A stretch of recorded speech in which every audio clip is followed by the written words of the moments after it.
عشان أما شرعي كانها أما dadkii gacmaha kula jiro horta anigu ma ihi laakiin intaan ka fahansanay aan ku sheegaya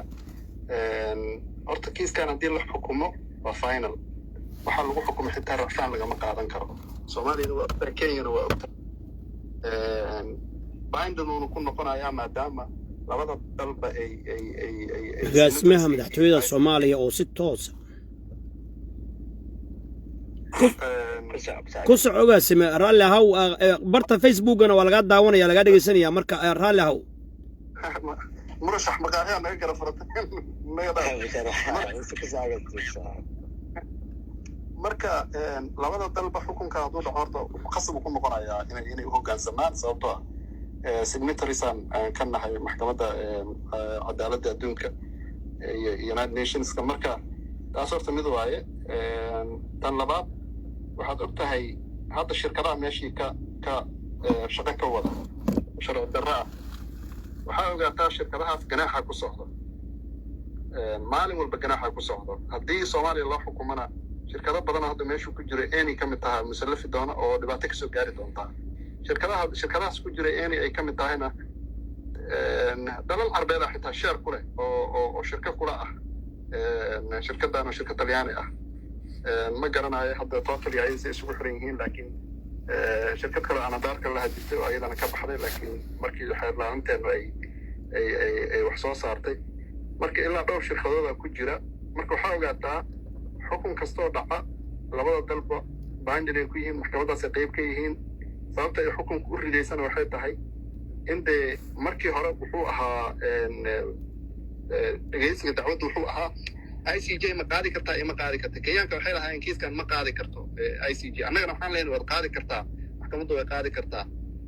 sababtoo ah maxay ahayd waa ku heshiin weynay waa isku soo afgaran weynay inaan banaanka wax ku xalisano maya ayagana waxay lahaayeen dowladda Soomaaliya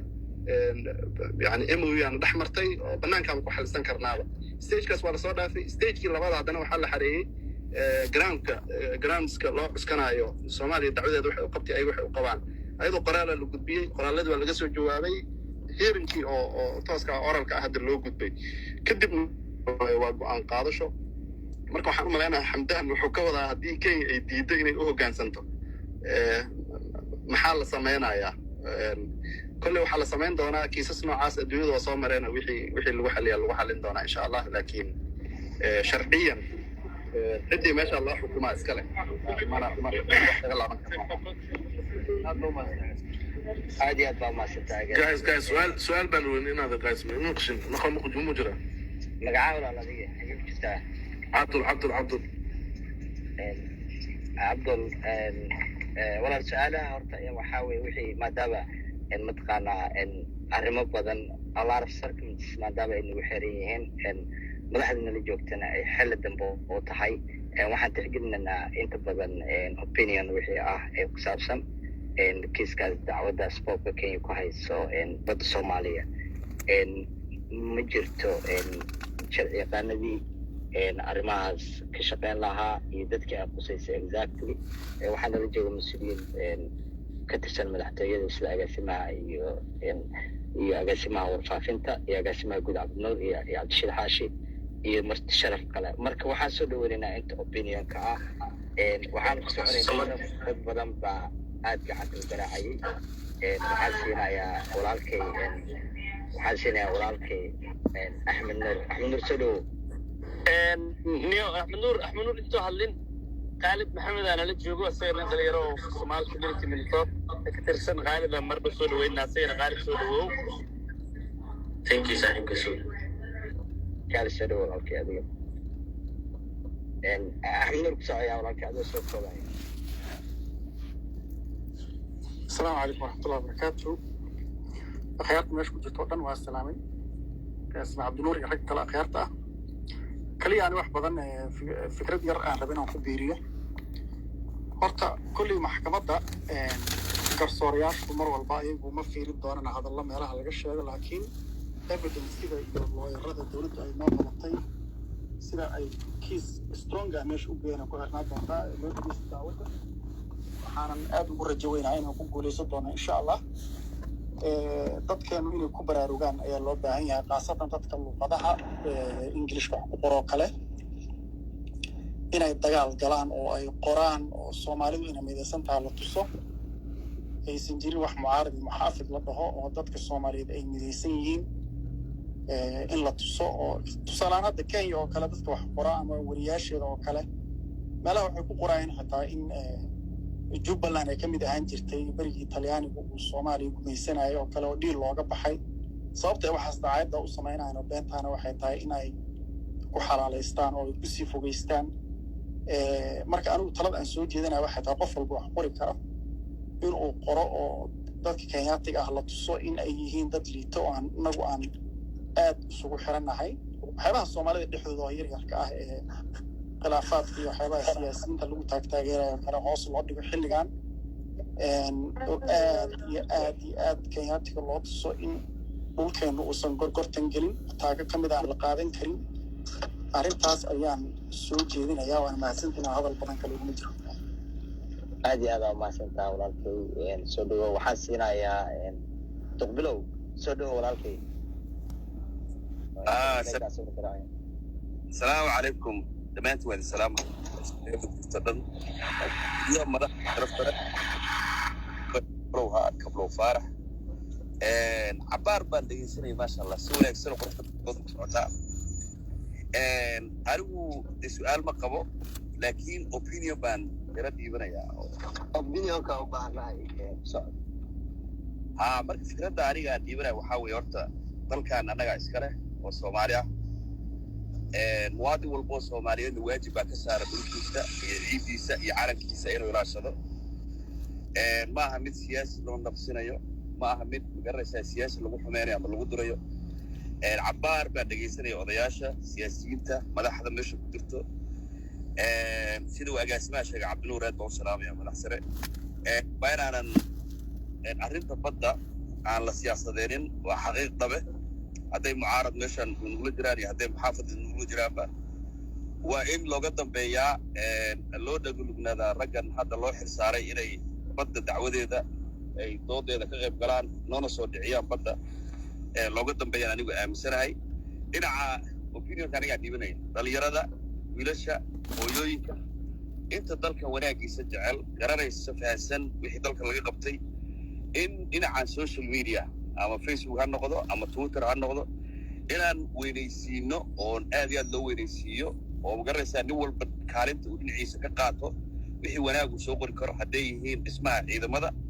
oo wanaag laga sheegayo oo la siyaasadeenin hadday tahay waxqabadka dawladda dhinaca dhaqaalaha oo aad magaraysa hadda looga wada hadlayo oo la kobciyey hadday noqoto musuqmaasuq oo la dagaalamay nin walba social media waa la soo wada galaa dhinacan magaraysa dadka dawladda dhaliilo mar walba hadal bay ku celceliyaan oo xumaane inta badan ay yiraahdaan ama siyaasi la caayayo ama siyaasi dhaliilayo madaxweynaha waxa laga sheeko ku celceliyaan waxaan ilaa marka dhaliirada dawladnimada taageerto wanaagga Soomaalinimada aaminsan in annaguna aan ku celcelino wanaagga dawladda oo nin walba account yar Facebook iyo Twitter uu ku leeyahay wixii wanaaga oo kaalintiisa kaga qaadan karo inuu kaga qayb qaataan anigu aaminsanahay waa opinionka dhalinyarada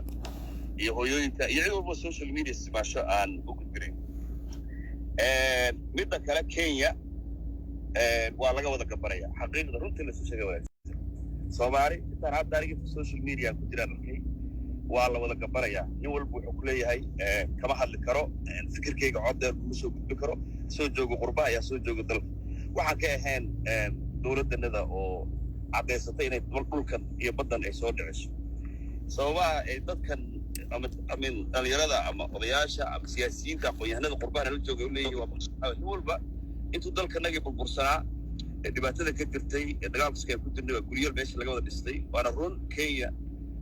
dagaal saqadaannimay ku bilowday dadka Soomaaliyeed oo in guryaha shatida lagala noqdo in loogu hanjabo in cagacagaf la gelinayo in la yiraahdo magaraysaa sawirkaaga kooskeeda Soomaali baa degan sirdoonkeedana Soomaali baa ka mid waxaan dhihi lahaa adoo magaraysaa fikirkaaga iyo qaabkay tahay iyo qaabkaad ku taageeri karto adoona public ahaan aan lagu arkin baad maqaalo qori kartaa maqaaladaas ku qori kartid website waaweyn magaraysaa internationalka ah kuwa naga Soomaalida ah kuwada Kenyaanka oo fikirkaaga ku gudbin karta adoona sawirkaaga muuqaalkaaga codkaaga aan la arkin waa aqoontu ilaahay sii wey taageerid bay taa u dhigan tahay maasha allah taana waa qodob walaalo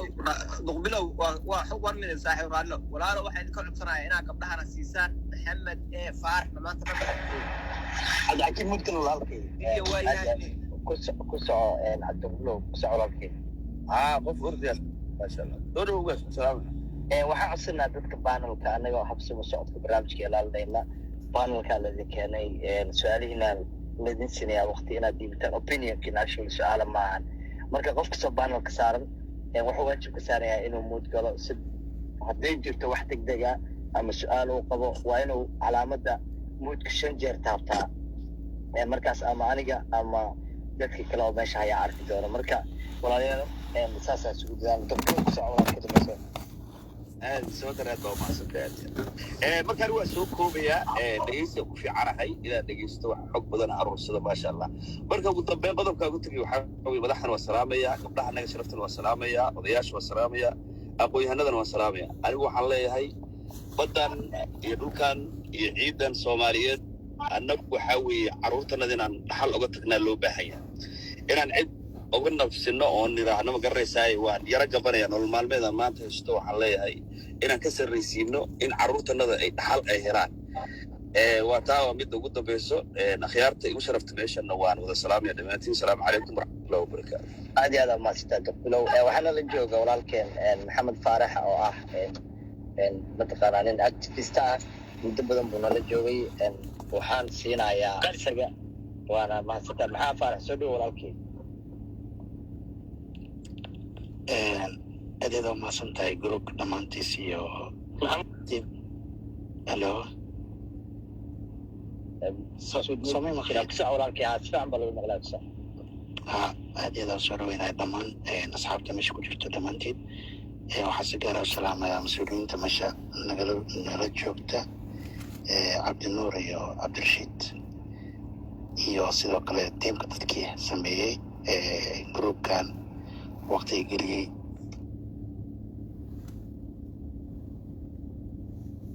maku fogaanaya sababta aaradii ugu qorneed waa la sheegay aniga waxaan leeyahay oo keliya warka kenya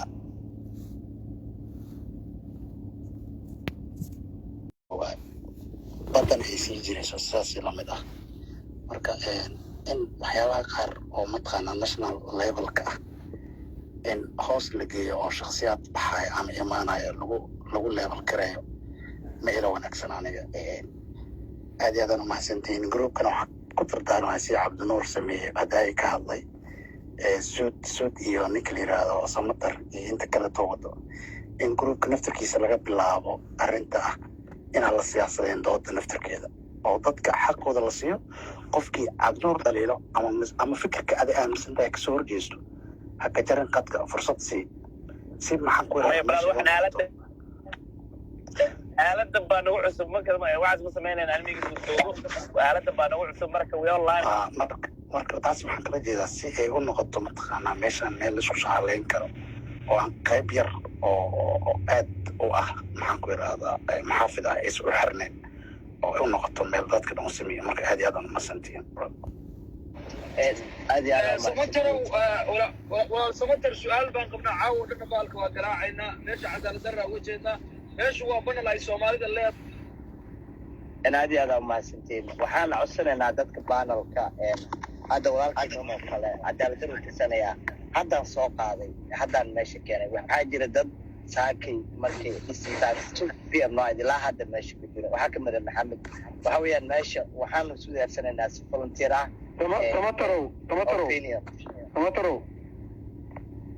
brother dadkoo dhan wada deji qofka hadda markaa asisid maahane dadka dhan banalka horta siyaalka wada dhiga horta aniga iga bilow dadka qofka aad siinaysid maahane dadka kaloo dhan banal ka deji qofka marka gacanta soo taagto dadka qof kastoo hadlaya waxaan codsanayaa inuu mataqaanaa meega taabto hataa hadduu su-aal hataa hadduu wax saxayo waxaan codsanaynaa inuu meega 3 jeer taabto si protocolka aan u ilaalino waa maasintii dhammaantiin ma jirto qof fikir loo diidaayo nolosha tahay ma jiro qof loo diidaayo noloshaan way furan tahay fikir siyaasadeed kusoo biir halka kan waa kalaam xaawis waa cabdiraxmaan dabcasar waa meesha laga hadlayo waa qolka kan kusoo biir عبد الرحمن دبعسر كلاب هاوس كصبير وماشى مدحدي شعبكي دولدي أي سقوط من عبد الرحمن دبعسر وبيج كان أي توس لو جرا فضلا كصبير هذا هذا مهرسن أبو سمتر وحنا رغينا وجامع هل مر طالها ولا in badan baan ku jiray imkaan kusoo laabtay oo hal mar baan hoos u dhacay marka 2 saacadood malaha waan dhegeysanayay kor baan saarnaa haddaan gacanta soo taagay ayuu ku imaanaya walaalkii oo ku imaanaya marka walaalkaya aad iyo aad ma shanta waa dadka dhamaantii waa siinaya mid iyo laba iyo saddex waa siinaya marka waxaa samaysaan waa siinaya laakiin dadku isoo kala horeeyay baan idin siinaya please waxaa jirta dhinaca gabdhaha gabdho badan oo raba inay hadlaan marka ayada laftigeeda cadaaladda ka mid rag badan baa maanta dhan hadlaayay marka taas waqtigeeda inaan ilaalino waa waajibna saaran waxaa siinayaa hadda abaarin nala joogay walaashay ubax ayadu in badan mid garaacaysa ubax ali kadibna waxaa ku xijinayaa diamond ubax soo dhow walaal كصبير سحوارة أي قصة بيج كان كصبير بيج كان وسحوارة قصة يوسكاب زمين كصبير عبد الرحمن دبعس وبيج كتوس كلو جرو أو سيد توس كلو قد داونيو أو ما لو قد دوديو أما لو تاجيريو دالك الصومالية بض الصومالية شعب الصومالي دين الإسلام ولا النمذا بس عارفينته لو ذا ليه معارضي محافظ كصبير لقى محيقو عبد الرحمن دبعسر كصبير بيج كده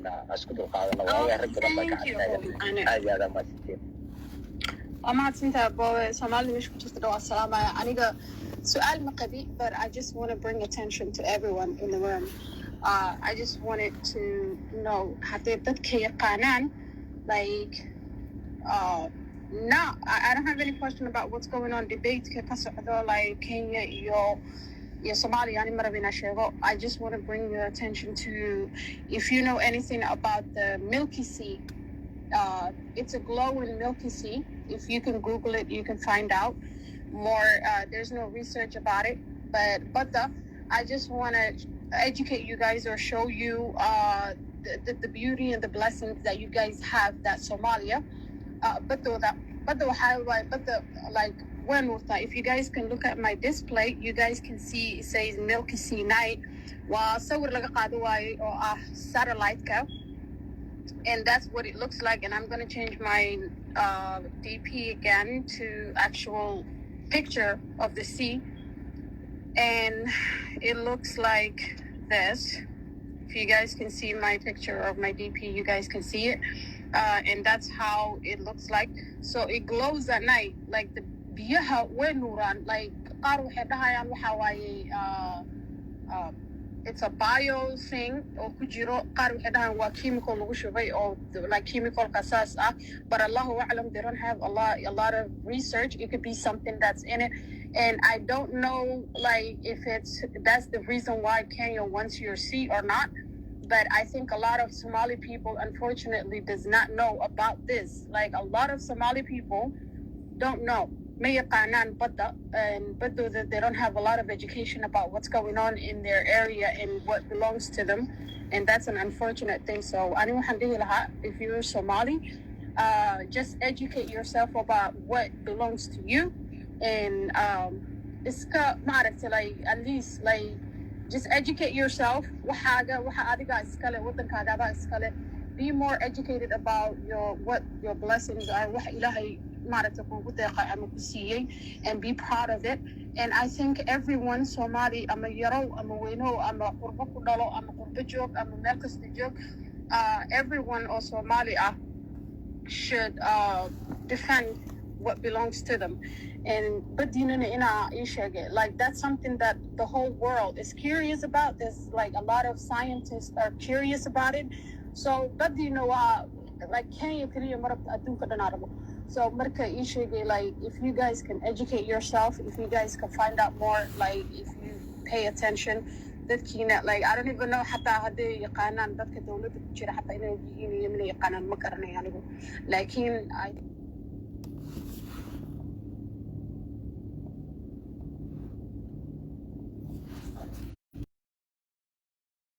aad iyo aad maanta raxmo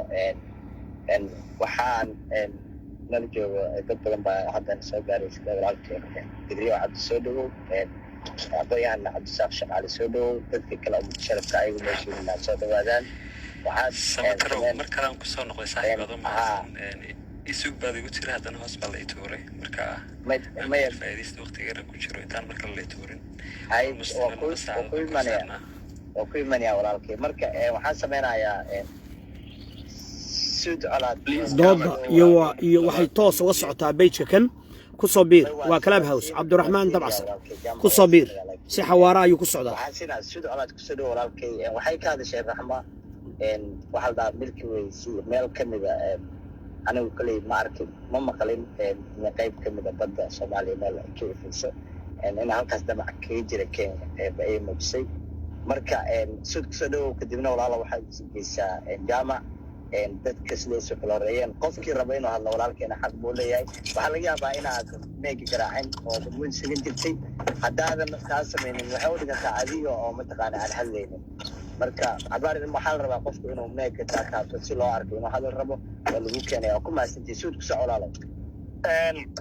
thank you very much aad ayaa uga xunnahay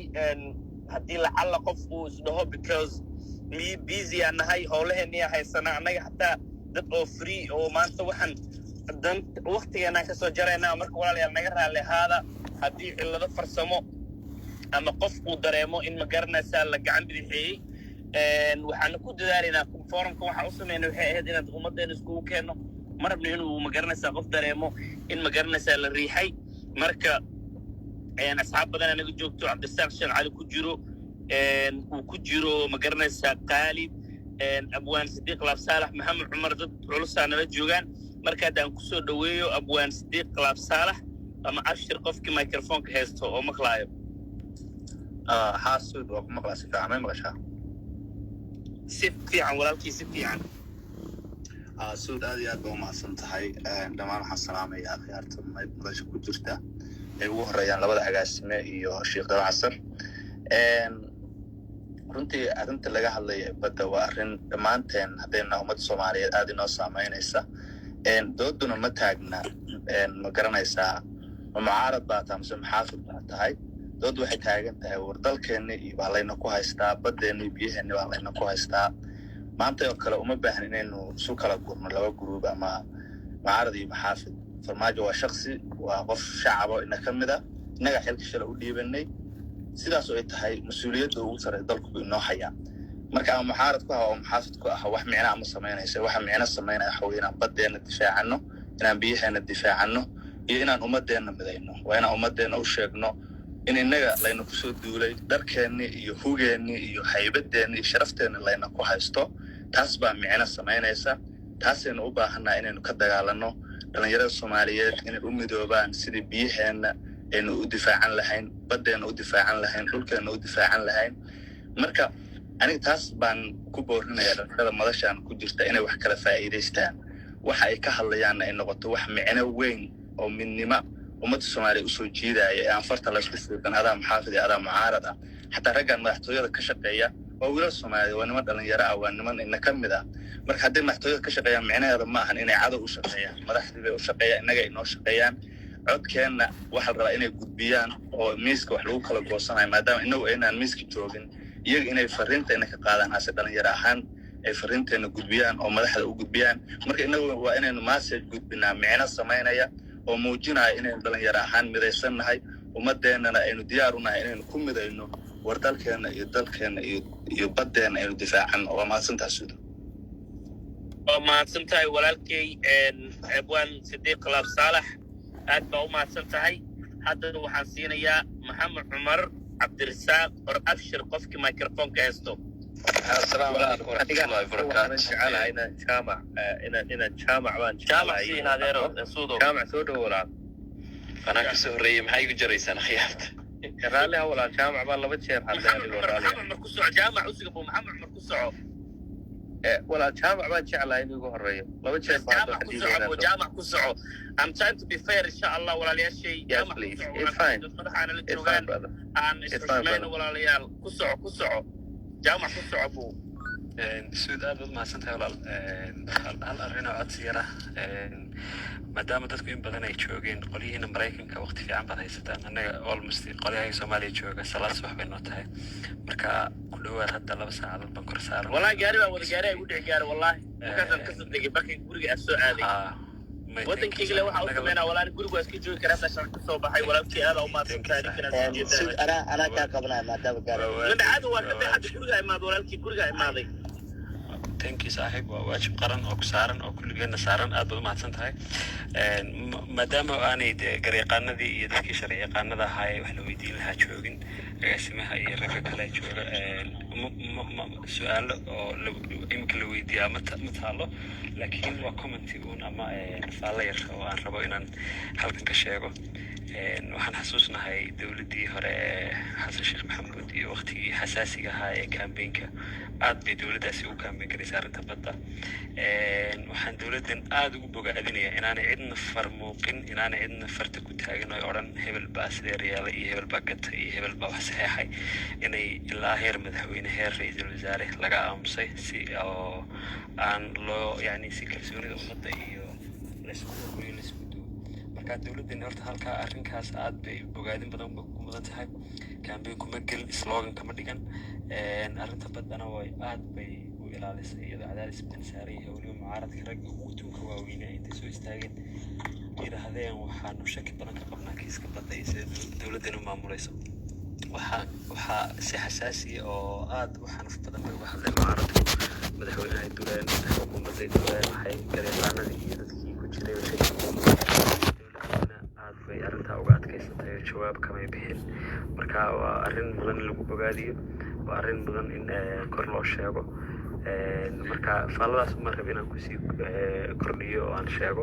dhammaantii waad mahadsantihiin waxaanan codsanayaa mar labaad iyo mar saddexaadba in sida hadda aad u maamulaysaan xoogaha waa gacan togaaliin iyo xoogaa gacan bidixayn marka idinka laftarkiinu inaad weji aqoonka ka dhaaftaan dhalinyaro badan oo muhiima oo wax sheegi karta oo intaa inka badanba uga baajoogta aad baad u mahadsantihiin waan ka baxay middaas walaalayaal raaligelin baan ka bixinaynaa dhalinyarada soomaaliyeed waa lafdhabar raalli ahaada walaalayaal gacan bidixayn ma rabno cadaalad baan rabnaa si walaalnimo ah islaamnimo ah isjacayl ah alla kacabsi leh xishood leh qof walba khaladkiisa uu saxaya ka soo noqonayo kulligeen hal qoys baan nahay hal ummad baan nahay dad muslimiin oo soomaaliyeed baan nahay isku diin isku dhaqan isku af ah anigu waa khaldami karaa asagu waa khaldami karaa mucaaradku waa khaldami karaa bani aadam baan nahay kulli bni aadam khata wa khayru lkhataa'iin attawaabuun marka kulligeen aynu saas walaalkan hadda uu sheegay wax gacan bidixayn la yidhaahdo meeshaan kama jirto miskiinka alle kulligiin waan soo dhowaynaya halkaana ujeeddadu waxaa weeye dalkeenna dadkeenna iyo diinteenna inaan u hiilinno kuna midowno laa ilaaha ila allahu muxammadun rasuulullah iyo wax kasta oo dalkeenna iyo dankeenna iyo madaxdeenna iyo diinteenna aan horumar ku gaarsiin ku taageeri karno xooggeenna dalka iyo dadkeenna abaaraha innaguna ku halmaami karno xanuunkii badnaa ee na soo maray iyo boobkana la ku hayo saan uga hortegi lahayn guulaysta madaxda kulligiin dhalinyaro halkan qof la bidixaynayo qof laga jecel yahay ma jirto kulligiin soo dhowaada mucaarad iyo muxaafad ra'yigaaga quruxda badan fikraddaada ku soo kordhi madaxdaada u jeedi kulligiin iyadoon la iscaayan waxba la iska sheegayn la isburburinayn kulligeen aan guulaysana marka waad mahadsantiin kuna socda walaalayaal noo daadihiya insha allah aad baa umahadsantahay sheekh cabdiraxmaan waxaan jeclaan lahaa inaan laba shay ku daro walaalayaal ta koowaad waxa weeyaan aan jeclahay haddii dadka maaragtay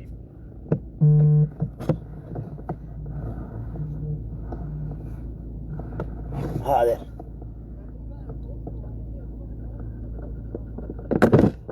adeer waxaan u dhiibay ku wareejiyey raggaasa kala waxaynahayay laakiin insha allahu tacaala way soo gelaysa waan u sheegaya teleefon baan ku caya u sheegaya magaceed gabadhu haya walaal u sheegayaa haya walaal waana wax iska sunayaasha nolosha waa caadi waxaas laakiin common ground in la yeeshaa muhiim ah oo waxyaaba muqadasaada oo meel looga soo wada jeedo oo ahaanshaheena iyo isirkeena taabanaya inaan common food common stand ka yeelano ayaa lagama maarmaana waxaad yara moodaa innaga dad ahaan waa bislaanshahay noo dhiman bay ka mid tahay baan qiyaasaya in haddii dadku yaro kala fikir duwanaadaan qaanado kala duwan ku kala jirjiraan khadad iyo layman kala duwan haystaan in intaa yare lagu kala ra'yiga duwan yahay in waxa kaloo dhan ay saameeyaan laga wacan marka anigu waxaa soo jeedin lahaa in maaragtay dadow waa maaragtay arrimo masiiriyaa jira masiirkeena uu isku wada tolan yahay qofka soomaaliga ee meel ku silacsan waa jiirkaagii meel ka mid oo ku silacsan uun taa waxa u dhigan ahaanshahaaga iyo isirkaaga iyo mulkiyadda hawlale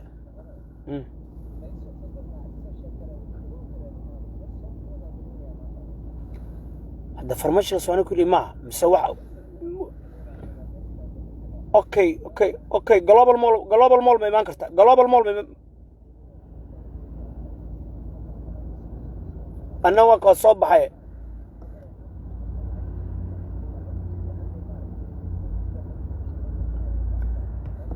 ما هل ساعة بان لبس ساعة بان سوي موقتها هي اوكي dhalinyara xogaa dacwotay marka yani saas waayo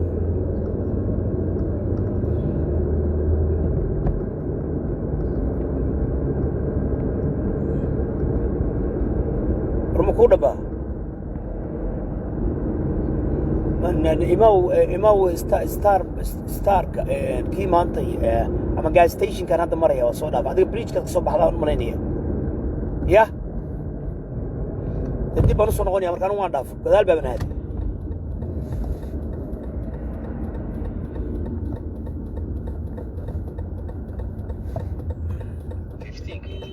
laga gaaray waqtiga loo balansan yahay dhegaysiga dacwadda midna waxay tahay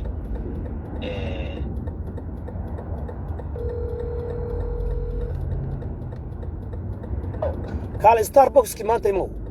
ayaga iyo kenya ma aha wax qabiil gaara